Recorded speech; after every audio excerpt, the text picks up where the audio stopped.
This episode of Pioneers of Hope is sponsored by Gen Vision Therapeutics, where restoring vision means restoring purpose. Discover their mission at CeneraGenVision.com. And now, friends, today's Pioneer of Hope, Bernard Siegel.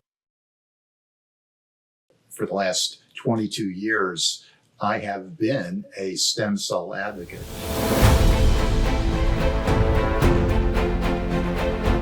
I've been a licensed attorney since 1975.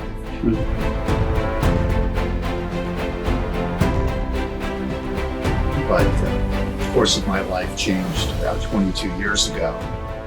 That's when I hooked up with some of the leading stem cell scientists in the world.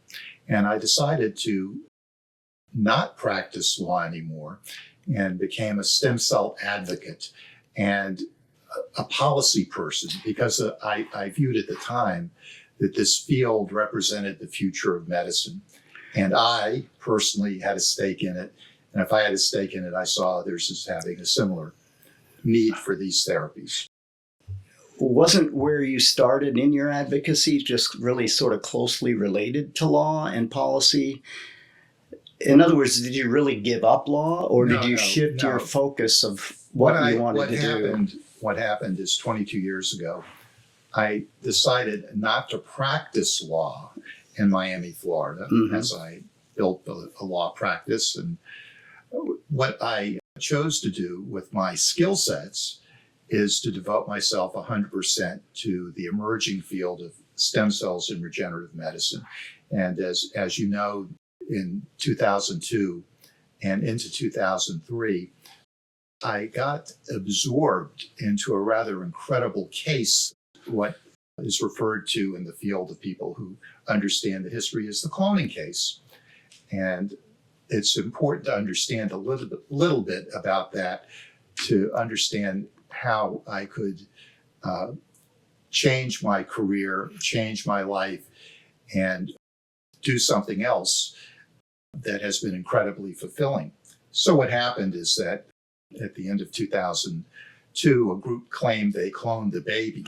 Right. And that was known as Clonade and part of the Raelian movement, which was a UFO sect. Right. So at the time, when I observed that, it was the very end of the year, and I realized that they had made this announcement to the world, and it's like the world stood still. It was taken very seriously. Now, this was after Dolly the sheep. Sure. So that the world sort of knew that cloning may be on the horizon, but the ethics of all that might be involved, that discourse had not yet fully engaged. Am I correct at that time? Well, sort of. So at the time, human reproductive cloning was thought to be around the corner. And the hysteria over the thought of cloning a person, a human being, a cloned baby, was causing lawmakers to stampede and create legislation that would not only ban reproductive cloning of babies, but therapeutic cloning, a form of stem cell research. Tell me just a little bit more about that, because I don't think people understand. It's very, very similar technology that's used, right? So the idea of being able to get a cell that is a blank cell that could turn into any type of cell in the human body, that was the promise of something called therapeutic cloning of stem cells. And to utilize that technique, it was hypothesized that you would require an embryo to do so, a human embryo. Well, in IVF, there are surplus embryos created that are discarded as medical waste. Right. Scientists proposed that we could, rather than discarding them, we would be able to extract a cell from them and thereby create a way to be able to utilize that cell to transform it into a blank cell, a cell that could turn into any type of cell in the human body. They're pretty close to being blank embryonic stem cells, right? They would be considered pluripotent. Pluripotent stem cells. So President Bush wrestled with this. Yes. Before 9/11, he gave an address to the nation that was discussing whether it would be moral to be able to utilize cells that were extracted from embryos. Right. And President Bush sort of cut a line in the middle. And as to the existing stem cell lines at the time, they could be utilized for the purpose and get federal funding. But that was it. Nothing else could be funded. And the problem is that was considered by the scientists stifling a field. So what we're going into, Doug, is stem cells represented a cell therapy, a new pillar of medicine, drugs, biologics, medical devices. But the fourth pillar is something called cell therapies. And the promise of this was enormous, utilizing the power of a cell. So imagine the other pillars of medicine have an infrastructure, have funding, have an industry behind it. But cell therapies did not. There was no way of reimbursement. There was no guidelines of how to have a clinical trial to show that cells could be utilized safely. It was like a pillar that just was beginning to be constructed. So in the past 20 years, we start to see now the fruits of the labor of building this pillar that represents a new therapeutic tool. And it's an enormous project of which, of course, stem cells are the primary force. Since I entered the advocacy field, the person that gave me the most inspiration to move forward with that, as you know, I've told you many times, is you. And you came in when the time was right. You came in when there is an unmet need. We all know that the stars have to align, for these kinds of opportunities to arise. And there was what is being called essentially as a disruptive technology that was introduced to the medical field with a moral objection. And as I experienced it in dialogue with other folks, the US takes a position on the embryonic stem cell issue. So they had and have a position. But aside from the religious communities, in terms of governments, the US seemed to be alone in this stifling of embryonic research. I've tried to estimate how far did that put the United States behind in the research, because we were all frustrated that we were seeing Japan, that we were seeing Mexico, China, at the time even Russia, freely experimenting with this technology. And it was frustrating to me because the way I feel it led to an emergence of practice of stem cell therapy that was the Wild West. In other words, there was a vacuum created by that policy where people saw an opportunity to exploit the promise of more effective, perhaps even safer therapies for hundreds of diseases. So if you go back and think about the early 2000s, when the promise of stem cell research first emerged, it was controversial because the source of the cells was going to be from human embryos. Exactly. So as that is the starting point, it became a question of bioethicists, of religious leaders, of general societal concern. Is this an ethical and moral source of material, even though the meritorious purpose would be clear? Was that a legitimate concern, do you think, or was it based on lack of information, lack of education, politics that might have emerged around it? Was that a legitimate concern? There were legitimate concerns about this. This was something that was new. Okay. This was something that was new. And there has always been resistance to historically great leaps in medical technology, where basically hygiene was frowned upon at one time. Right. Vaccines were frowned upon, or or opposed. This has been a historical reaction. So thinking about that and the morality of using embryo research, Germany opposed it. Germany, for example, having the experience of World War II, didn't want to touch this.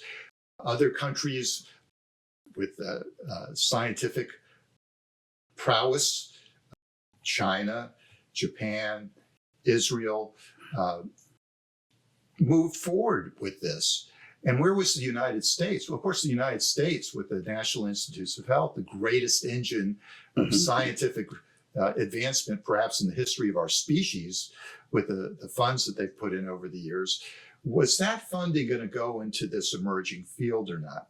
Unfortunately, in the United States, this became hijacked in the Roe versus Wade abortion debate. Okay. And social conservatives were putting up resistance to this. And of course, the scientists wanted to move this forward. So when I got involved, it was first mainly about freedom for scientific research. You see, Doug, I was a cancer survivor. At age 48, I had a bout of colon cancer. And I lost a year of my life to battling that disease. So years later, when I learned about stem cell research and saw the reaction, the stifling of this research, right, that concerned me. Did it anger you? The way I felt, it wasn't anger, it was frustration. And how it came about that this came to full force is that when I saw a group, when they claimed they cloned a baby, they were hoisted up. Cartoon scientists were being hoisted up as an example that had to be shut down. And who was fanning the flames of cloning hysteria and trying to say a form of stem cell research was going to clone a baby, right? Right. So I realized that you blamed them. I was concerned. It's not so much the group itself, but how they were being used in the political system, testifying in Congress, appearing for the National Academy of Sciences. And that and a few other of the cloning people, the would-be human cloners, were being seized upon by social conservative movement to panic lawmakers, to shut down a valuable or potentially valuable form of stem cell research. Got it. Now, when I met with the scientists, I was invited to the first meeting of the International Society for Stem Cell Research. Mm-hmm. They invited me, Sir Ian Wilmot Daly, the sheep's father, and Rudolf Janisch at MIT, invited me to the first meeting of stem cell scientists in Washington in 2004. The cloning case had ended. I was viewed as had done something to help the field, if not a heroic figure, that I had filed a case and derailed the preposterous claim that this group had cloned a baby. And in the scientific community, it was appreciated. They wanted me at the meeting. I attended the meeting and was actually appalled because there were no patients there. Remembering my bout with cancer. How long ago had that been? Oh, it was about 5 years. So it was more than fresh in your mind. Sure. Yeah. Where are the patients here? They're concerned about politics shutting down this potentially life-saving research. It was the same as crushing hope. It crushed my hope. What if the future of vision restoration isn't decades away, but already beginning? At SyneraGen Vision Therapeutics, we're pioneering regenerative solutions for retinal diseases like macular degeneration and geographic atrophy. Backed by science, driven by personal experience, and committed to patients, SyneraGen is more than a biotech company. It's a mission to restore sight and renew hope.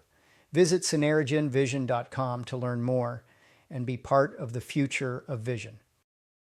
What was I going to do with the rest of my life? I could go back to the practice of law, which I was doing, but I was also doing some other side projects that were interesting, promotional in nature. When I was struck that this opportunity came up to impact and possibly change the trajectory of the hysteria when they announced they cloned a baby in the same jurisdiction where I practiced law, and having derailed this claim, it was widely accepted that this was their claim was preposterous or a publicity stunt. At that point, the scientist had reached out to me already. I was the only person that actually did something with the group that claimed they cloned a baby. And at that point, when they were setting up the International Society for Stem Cell Research, they invited me to attend. And when I attended and realized and was encouraged to continue my advocacy, the other thing I noted, and Doug, you've seen this, sometimes scientists, when they are in a debate, they will fall into science speak. Yes. A medical scientific jargon. Now, understanding the politics of stem cell research, the opponents often were the same opponents of abortion or anti Roe versus Wade.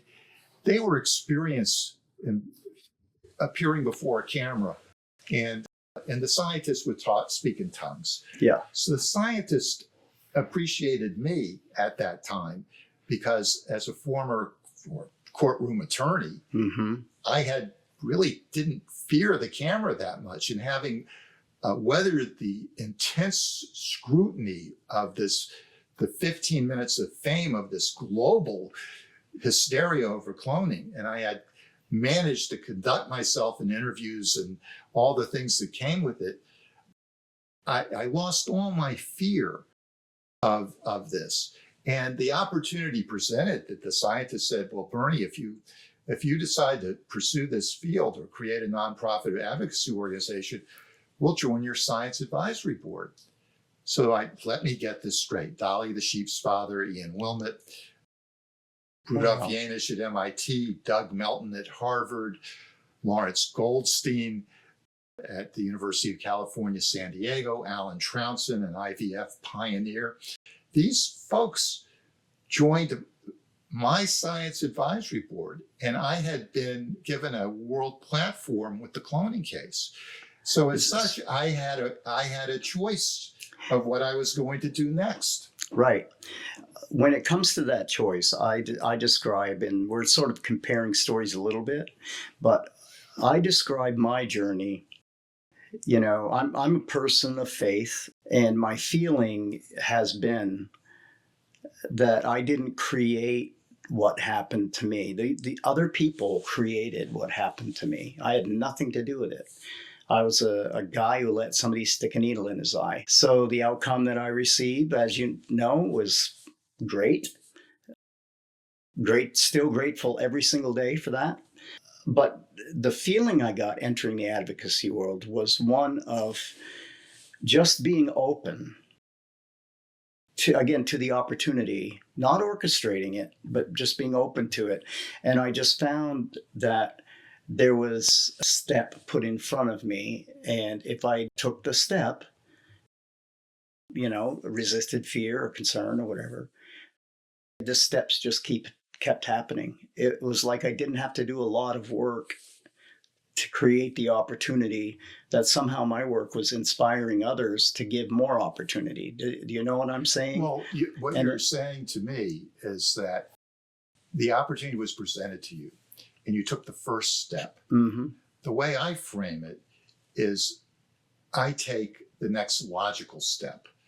Everything that I've done in the 20 years of advocacy plus is taking what I perceived as the next logical step towards a goal. Mm-hmm. And where you're blocked off in one domain, a roadblock, there are other paths that you can follow to get to the same goal. And as long as you are encouraged along the way that the field is going, why put a brake on it? Mm-hmm. Why stop? Food is on my table now. Mhm. I'm not worried about that. So what are you going to do with your life? And when your life changes in a profound way, as it did for you, that your eye was healed, your vision was restored with some sort of stem cell treatment, that galvanized you to move forward as an advocate. And by telling your story, more and more people wanted to hear that story. Is that how it was for you too? Absolutely. So, in many ways, science needs that story to propel into social policy. And I think of this often because when I was in DC, and you've done a lot of the same stuff I've done in terms of meeting with leaders and hearing their stories. When they heard about what happened to me, there was this universal response. I could count on it. And that is, do you think something like that would help my mother? They were so fast to draw the humanity into the question that it caused me to be really reflective and saying, why is it that they're listening to just one person when there are groups calling their phone off the hook?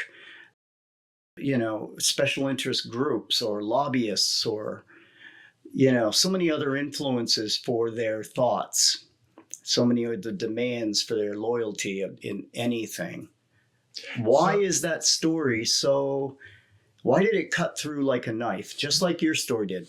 It bypassed so much, right? Because this happened for you, Doug, because you had the audacity to tell your story over and over again. And people could relate to you, not from the standpoint of a lawmaker that might be the Speaker of the House, Mm-hmm. all right? It was the fact that you were a real person that was impacted in a real way.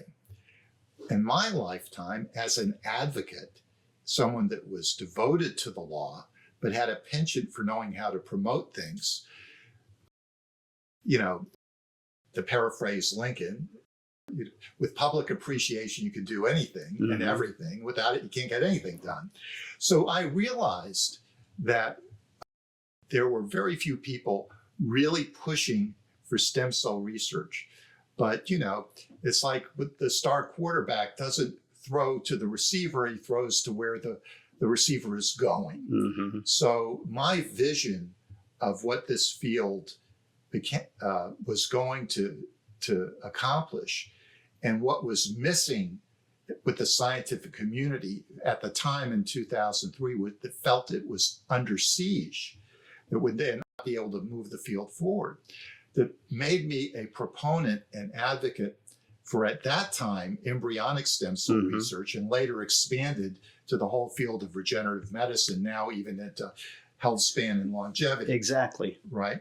It was that the next logical step for you? Everything that has happened over the 23 years is the next logical step. Everything I've done when I got out of law school in 1975, and there was a recession, and the only way I was going to put food on my plate was set up my own law practice. You did that. Which I did. Yep. So I never had a boss. All right. This is what I chose. It's the American dream, isn't it? Well, I don't know if it's the American dream. It's American madness. It can be. But I always had it. I didn't miss a meal. How many hours of the day did it take once you made that commitment? Did you manage your time, or did it consume you more? And I'm going to go somewhere with that based on your answer. Well, when I decided to not practice law anymore, to sell my law practice, that's like, and I had to explain it to my wife. Right. And I still had a kid in college. It didn't make sense at the time to her, I bet. Well, she's always been supportive of this. We've known each other since we were 19 years old, right, as college freshmen. So she knew me well. She knew what she was getting into. Right. All right. So that being the case, even though she was worried and didn't see income coming in, She went back to substitute teaching just to feel that there was going to be bread on the plate.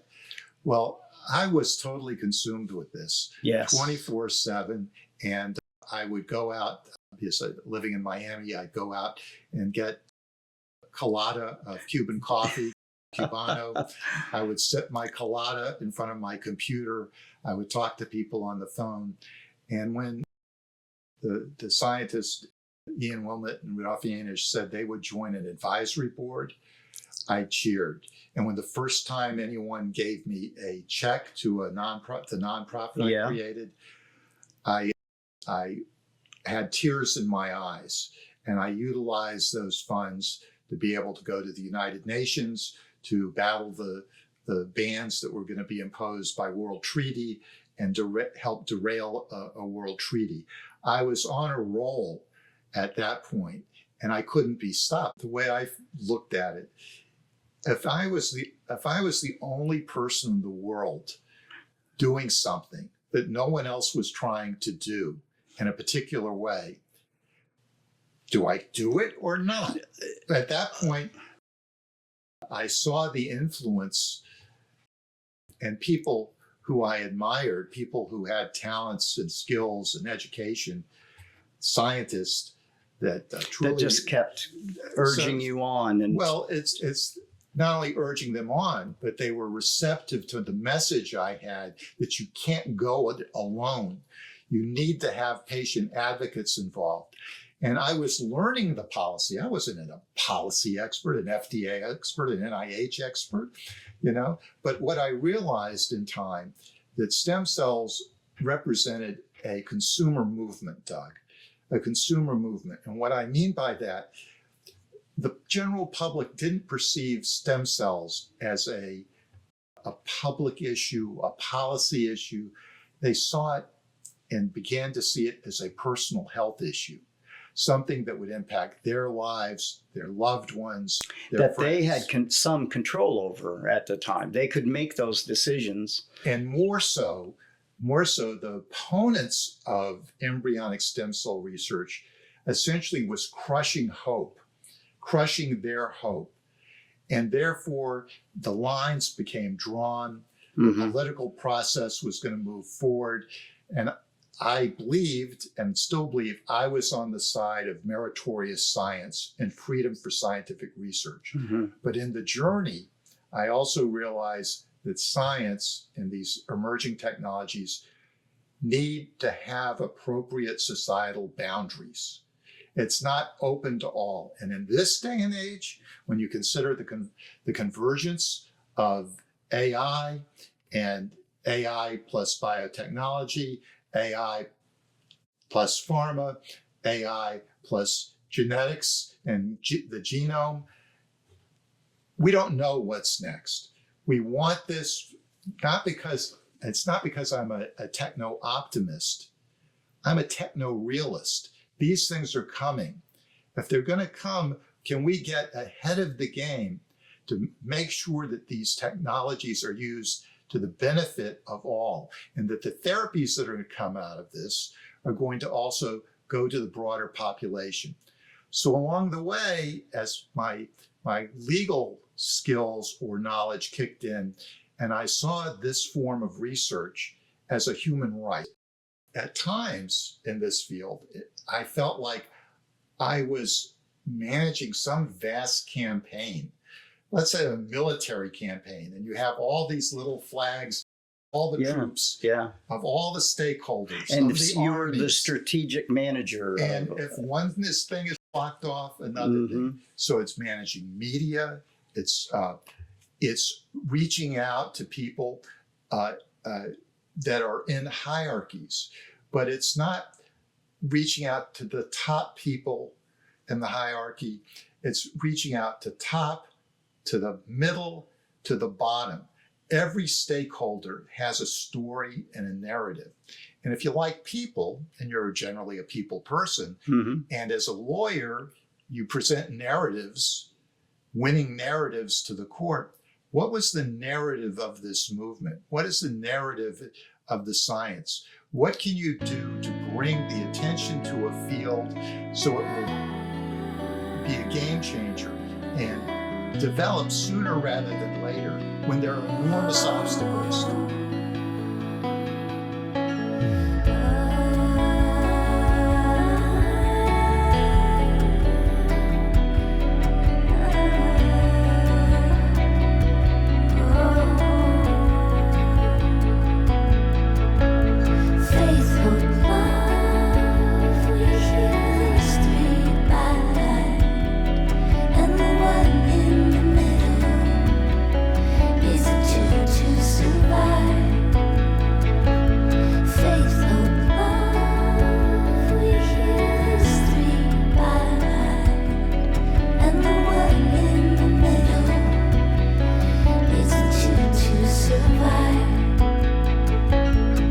Storyteller, weave a tale to keep us warm. When hope is wearing thin, your story helps us carry on. Oh, dreamer, dreamer, to your dream be true. Pioneer of hope, your dream helps get us